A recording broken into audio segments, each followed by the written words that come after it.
Hi. Hello. This is Cooking with Alyssa and Davi, and we're both on the women's tennis team here. And today we had a match. We had playoffs, and we are going to be showing you what good source of carbs and proteins a college student athlete should be eating after a match or a game.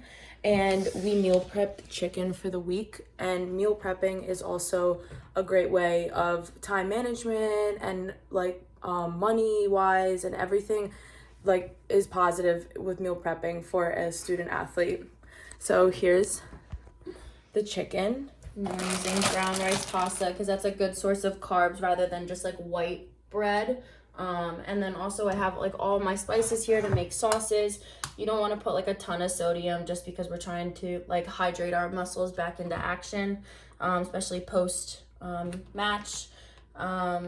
And making your own sauce is a good way to manage what you put in it rather than just buying a pre-made one. Okay, so we're gonna be walking you through the process of cooking the pasta and the chicken together. So now Davi is cutting the onion and we're gonna put it inside the sauce. It's really important for student athletes, especially college student athletes, to utilize their resources, whether it's on campus, like for instance at Westchester, they have the little marketplace at SEC. And if like you don't have a kitchen in a dorm room, you can still use like the Dining hall.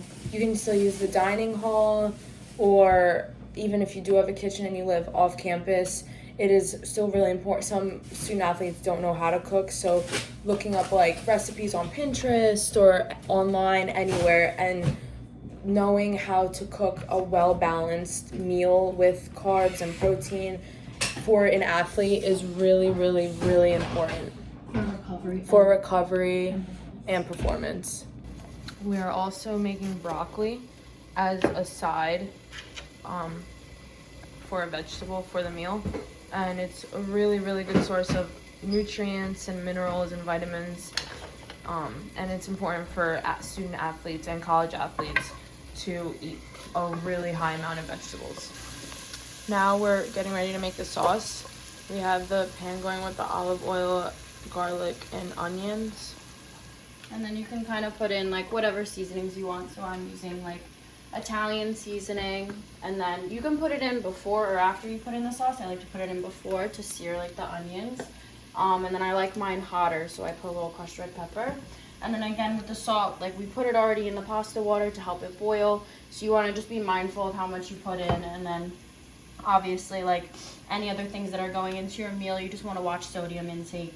You want to have enough for, balancing out when you perform, but you also don't want to overdo it just because you don't want cramping or anything. So for the broccoli, we're putting in the air fryer just so it's easier and quicker.